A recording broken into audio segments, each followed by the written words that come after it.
everybody? Welcome to episode 132 of The Kennel, following a devastating yet humbling loss to the Las Vegas Raiders in Cleveland in the horrible condition. It breaks my soul. We're going to briefly break that grapple. down. With the grapple. That was the weather word of the day. That was the weather conditions. Grapple. Which is a real thing we've learned. We're not going to beat down too hard on it. We will get into it a bit.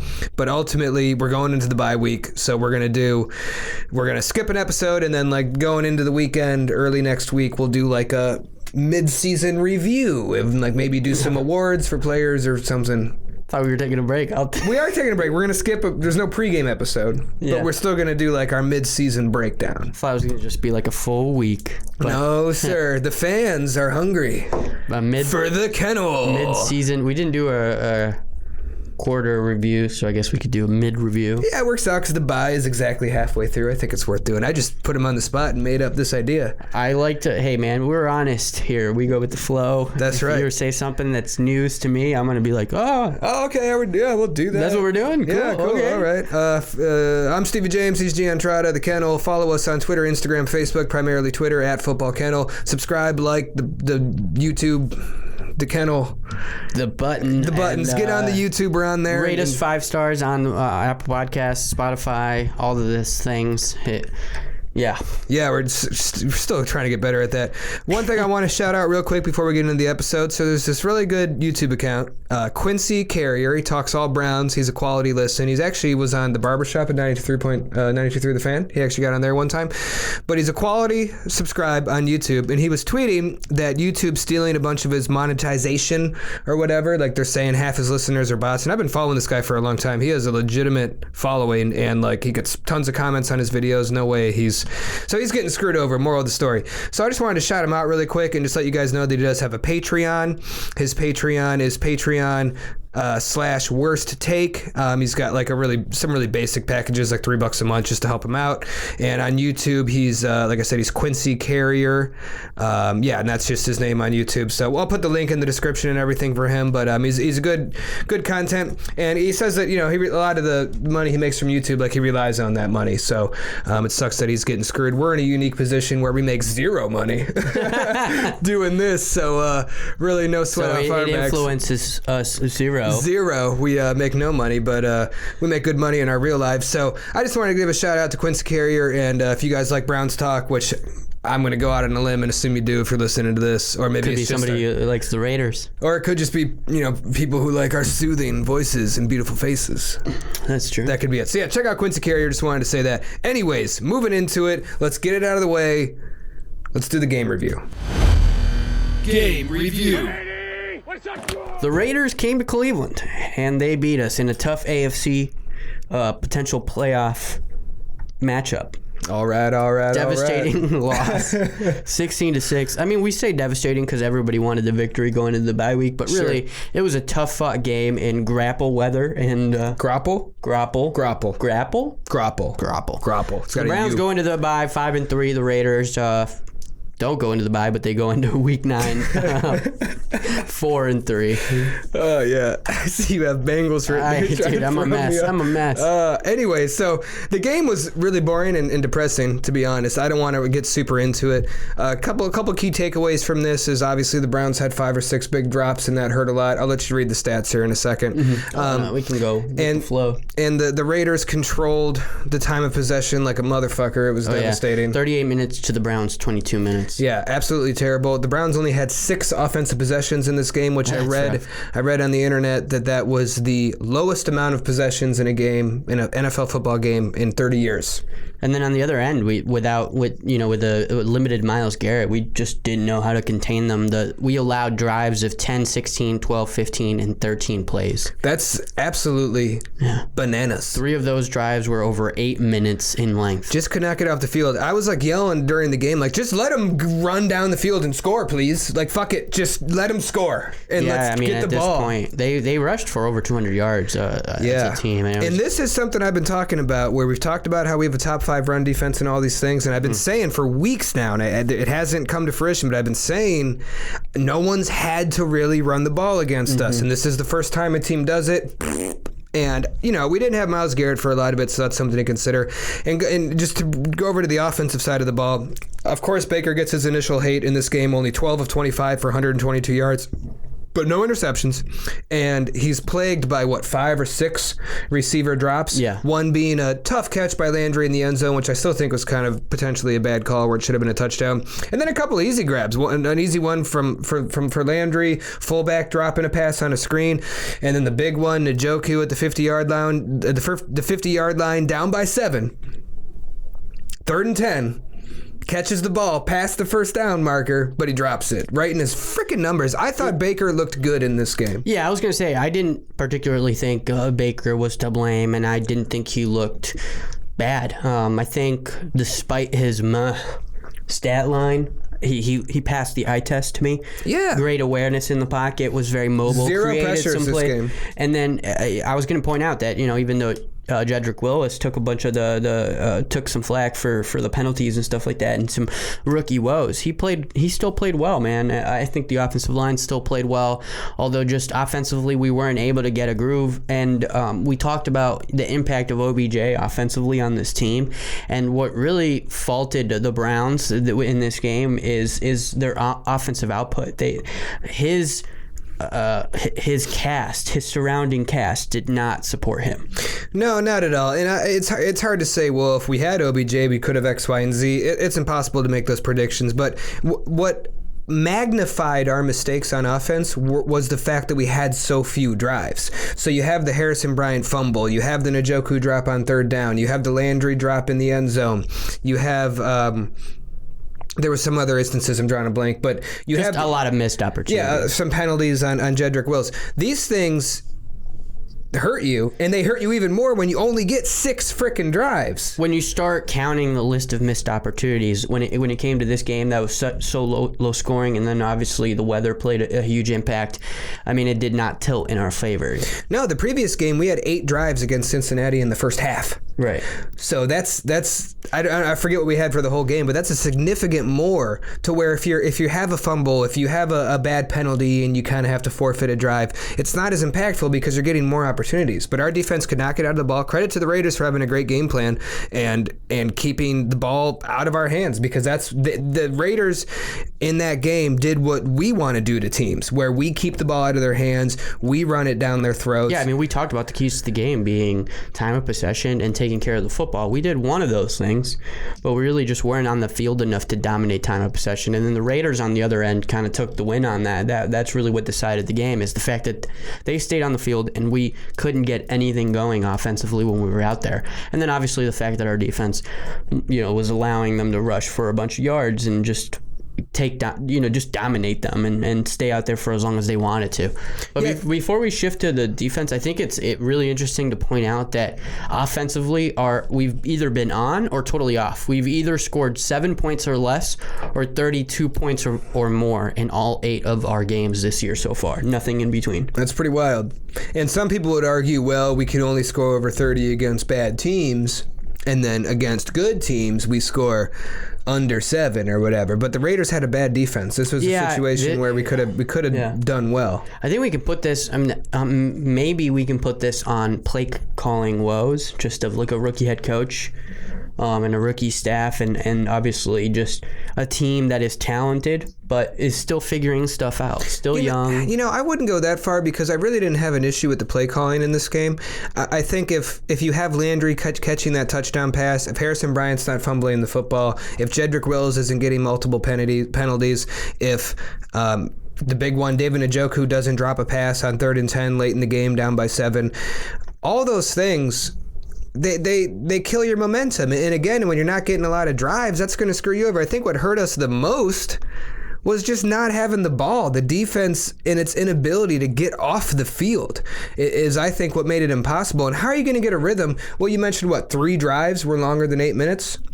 For the Raiders, they had 3 different drives that lasted for over 8 minutes. That's over half a quarter. So that's over a quarter and a half, nearly a whole half of football on 3 drives for the Raiders. How are you going to get any momentum or swag going at all on the offensive side? I agree. And you're shooting yourself in the dick along the way. I agree, but to play devil's advocate, I think play calling did play a part in some of our missed opportunities. The missed opportunities that you're talking about is obviously the fumble, the drop passes, the penalties. All those things will count against you. All those things are important. We talked about cleaning those things up. When the Browns are just tighter on the edges when it comes to those things, they win games. And like we're looking at their offensive production, we know what they're capable of putting together. But if you combine the missed opportunities, you talk about the penalties, you talk about the turnovers, you talk about the drop passes, with the offensive production, I think that if you look online right now, the play calling is getting a lot of criticism for really not utilizing that too tight end system that in this game. And then I think another criticism you can point at the fact that Rashard Higgins didn't seem to really have a game plan driven around him after he just had a game where he eclipsed 100 yards. You could put some of that on the fact that, like you said, we're just not out there enough for those things to develop. Mm-hmm. But it's also fair to point out, like, we didn't really have something that we stuck with. We tried a couple of different things. None of them were really consistent. Most of our offensive output was really Kareem Hunt, and he also didn't have like this crazy stat line. I think he rushed like 66 yards. And he also had a big drop in this game, I think on a third down. I forget exactly when it happened, but I know he had a big drop with room to run. Yeah. Landry and Yogo and Hunt both on third down conversions. Drop. It's crazy, passes. And that's stuff you don't see. Landry, Hunt, not from these guys. No. Landry has been struggling this season with some drop passes here and there, but I think that a lot of that is due to his injury, I would have to say. Yeah, I mean, this ain't Corey Coleman dropping balls. I mean, I'll give Landry the benefit of the doubt, especially the touchdown pass. I mean, that's an extremely difficult catch, but I still think he caught it on a real level. But to keep kind of playing devil's advocate and being critical of some of the play calling, some of the coaching decisions, I think obviously the play calling on defense was abysmal. It was totally inconsistent. They were running all over us. We weren't really stacking the box that often. So all these things I think are fair to point out about a young coaching staff that's still learning things. Just like, as players develop, we expect them to have these veteran tendencies. It's the same thing happens, I think, with play calling.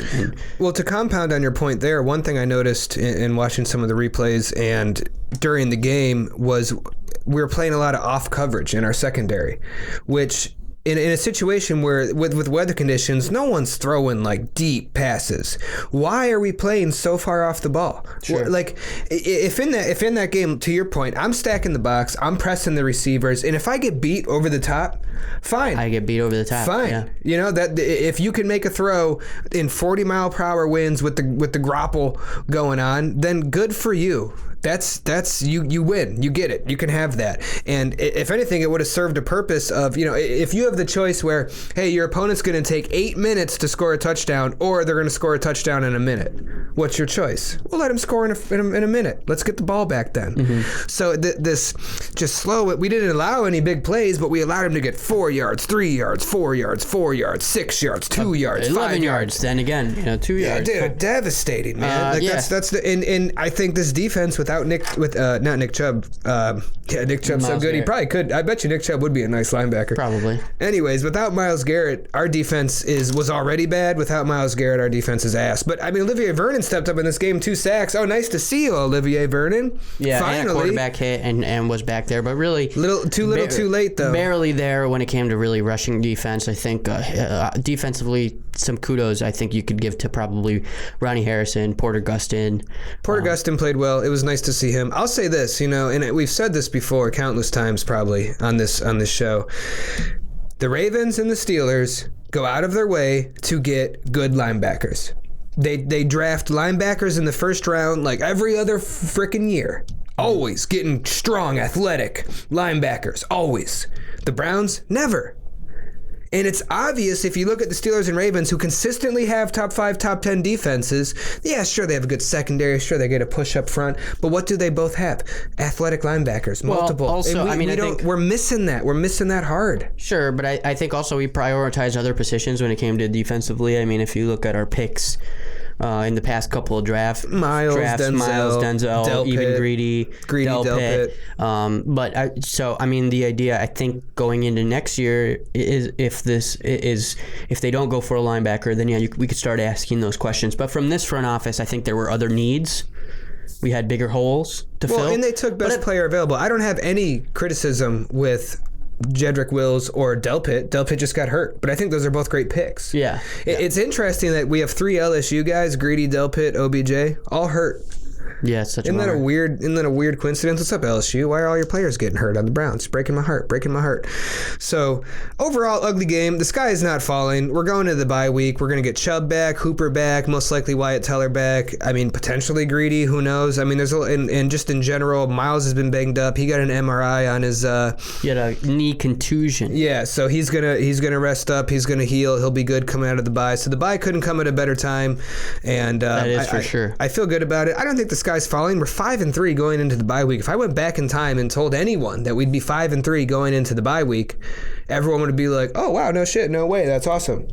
I can't wait. But this is what happens every time where it's like, hey, you can't, like when people are like, if we went 9-7, I'd be happy. And I always say, okay, well, that means we're going to lose 7 times. So I don't want you losing your shit every single time. Every loss, Browns fans are out of their freaking minds, at least on Twitter. It's like the expectation is to go undefeated. Well, the expectation is to go 9-7.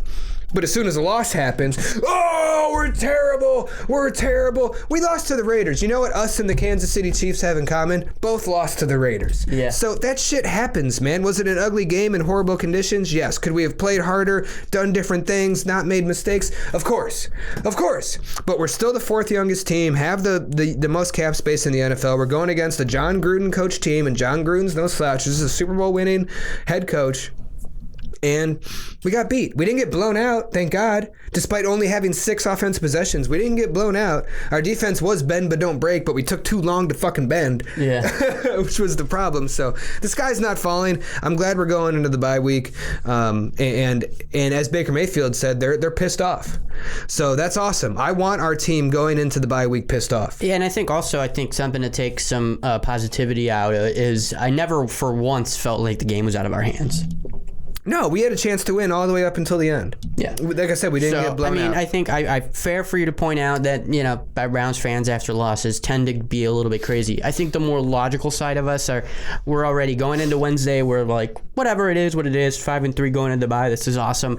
And I think, if we're referencing the expectations that we set when we make predictions, me and you said at the bye we'd be 6-2. I said at the bye we'd be 5-3. Yeah. So whatever, man. We lost to the Raiders. Total bummer. This is where I thought we'd be. Yep. We're meeting. The team is meeting my expectation for them on the season so far. That never happens. Yeah, well, that never happens. Dude, I see people who were like, dude, if we can be 9-7, I'll be happy with that. And those same people, we're sitting at 5-3, which for the record, that means we're on pace to go 10-6. And those same people who said 9-7 would be awesome are pissed. Yeah. And they want to fire Andrew Berry and Kevin Stefanski and Baker Mayfield. It's because they want us to blow out teams like the Ravens, teams like the Kansas City Chiefs. And it's just never going to happen. I'm not saying it's never going to happen, but... I mean, this year is what I'm trying to say. But yeah. We still have a chance against the Ravens and the Steelers. I think it's unrealistic to want to think you're going to blow those teams out. Sure, competing. Yes. I think we want to be competitive. More realistic is being competitive. Yes. I'm just saying... That's really the expectation is people are seeing these games from the teams like the Kansas City Chiefs where they're just blowing out teams like when they played the Jets and they destroyed them. And that's kind of what they want the Browns to do all the time. And since it's not happening, people go crazy. But to have the expectation be why aren't the Browns scoring 30-plus points on everybody? You don't watch enough NFL football to start making those statements, I think, in my opinion. That's not the norm. I think that's fair. No, I mean, that is what it is. I mean, I've said it before where it's like people watch Patrick Mahomes in Kansas City and they're like, if we're not that good, then we suck. Yeah. And it's like, dude, what they're doing is... The Vikings beat the Green Bay Packers, and you know what I mean? And the Vikings were so far up the season. My other favorite thing is the Bengals beat the Titans convincingly. And I was told that our 2 wins against the Bengals don't count. Because it's just the Bengals. Because they're just the Bengals. And then I was told the Titans are one of the best teams in the NFL, and then the Bengals beat them. But that's weird because the Bengals, that loss shouldn't even... the Bengals. That loss shouldn't even count for the Titans because the Bengals aren't even that's not even a real team. You know what? Couch quarterbacks say that. Yeah, I'm sick of that. I hate the schedule game, all that bullshit. The Giants almost beat the Bucks last night. Yeah, but the player exactly, and the players in the locker room aren't saying their response when asked these types of questions is always the score doesn't matter. It's the number at the end of the game. that goes on your record. It's the period. It's the one or the. If you lose 100-0 or 21-20, it's an L.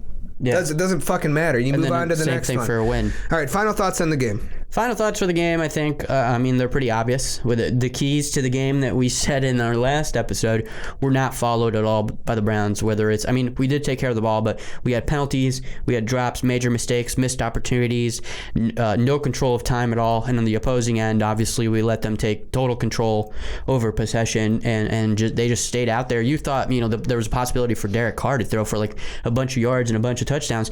He just managed the game effectively. So, that should have been our game plan. They fulfilled it effectively. We didn't. We failed. We lost. And it sucks. But I come out of the game knowing we were never out of that game. So that makes me feel good. That it wasn't like a blowout. And going into the bye, I know we'll get healthier. We were missing some key pieces. So it's important for, it's the perfect timing for our bye week. And then going into next week, I think the Browns will come back stronger and we'll start seeing them be more competitive. I think you hit the nail on the head, and I'm never one to make excuses, but you can make a strong argument that, your best player is Myles Garrett, your second best player is Nick Chubb, your third best player is OBJ. You're missing two of those guys in this game. It's the first game without OBJ. You have Myles Garrett banged up. Our defense is obviously completely different without him.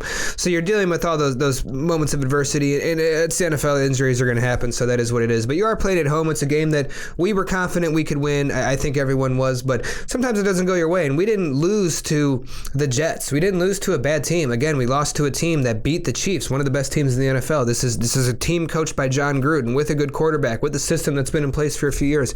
This isn't, at no point this was a gimme game. Honestly, them winning is not surprising. It's just what it is. It was a small margin of victory, really. Yeah, so it hurts. It sucks. I wanted to win. I was pissed after the game. Don't get it twisted. I'm not happy about it. But at the end of the day, I don't think the sky's falling, and I'm not super worried on it. So it is what it is. We're going to the bye at 5-3. 6-2 would have been way cooler. Don't get it twisted. But 5-3 is what it is. Means we're still on pace for 10-6. I'm going to switch gears really quick. I want to transition into this. We should probably shoot it at the beginning of the episode, but I want to go into quick bites real briefly just to talk about the trade deadline for just a minute, just to touch base on it. Cool with that? We'll do some quick bites. Okay. I'm calling an audible. Are you with it? Trade debt, nothing happened. I know. I just want to touch base on it. I just have a couple thoughts on it real quick, and I also like the quick bites graphics, so I want to get it in. So we'll just do quick bites. I'm just going to go ahead and let you take charge. We're just going to do quick bites real quick. Quick bites. All right, super quick bites because I just wanted to touch base on it. A lot of Browns fans on Twitter were clamoring to make big moves at the trade deadline, and we didn't make any moves, and I'm not mad about it. We have a lot of draft capital. We have the most cap space in the NFL. It's not even confirmed that the cap is going to go up next year with all this COVID bullshit that's been going on, so it's very likely that the cap is a little less. So having a lot of cap space, the fourth youngest team, and being 5-3 is a good place to be in. There weren't really any major trades at the trade deadline in general for the NFL, so it's not like all these teams are making all these great moves and having a wonderful time, and we're not. I don't think that's the case at all. So I just see all these Browns fans freaking out, and it's so funny because I got to stop buying into it, but I think there's just a lot of reactionary people there where you have the guys that are like, Baker's not our guy.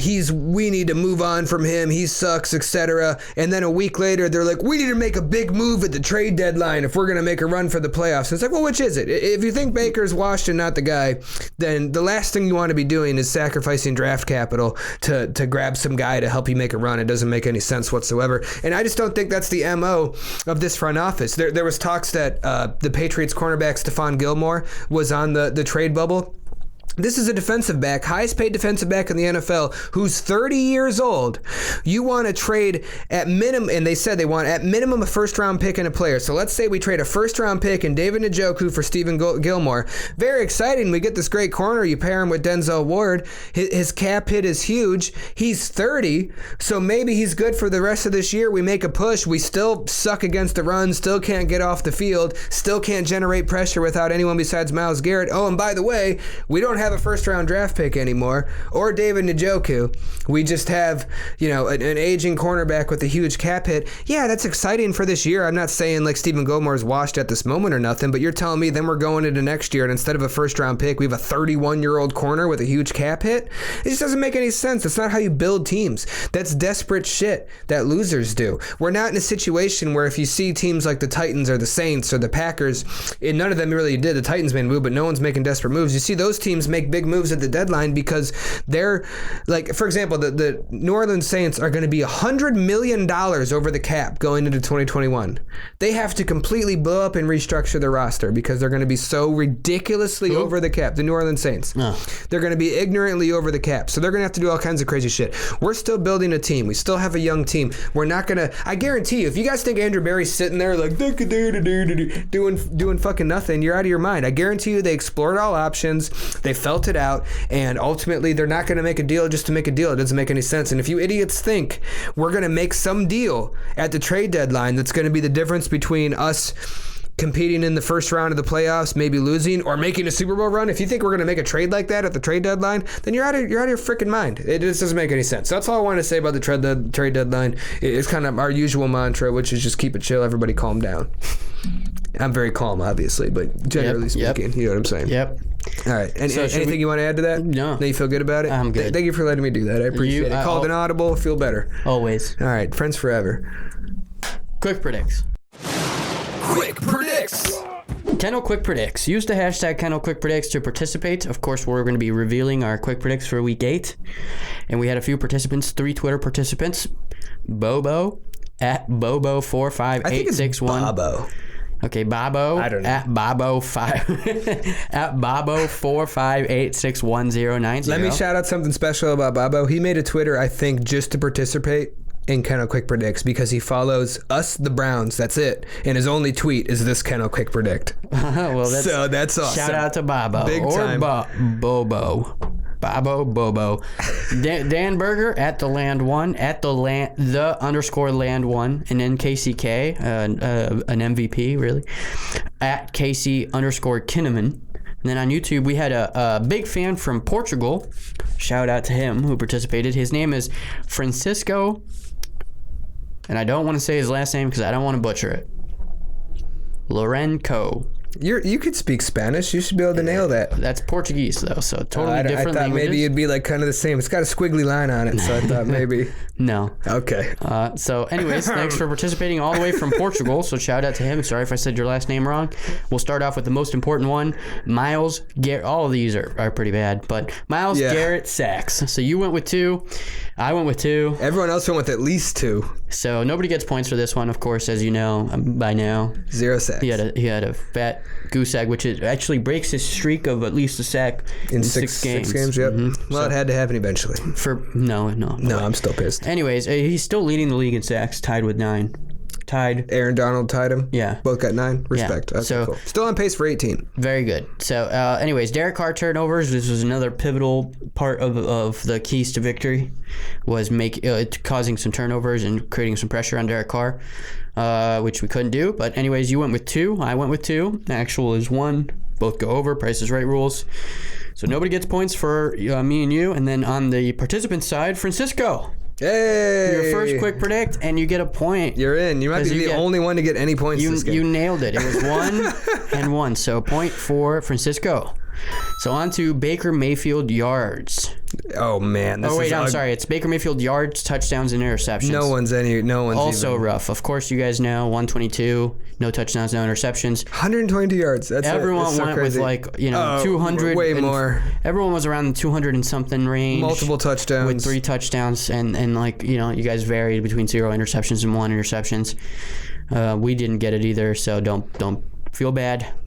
Kareem Hunt over under 100 yards. Everyone went over except for Stevie. So only Stevie gets points for this. Wow. Hey. Points for Stevie. And final score week 8, the last quick predict of our review episode.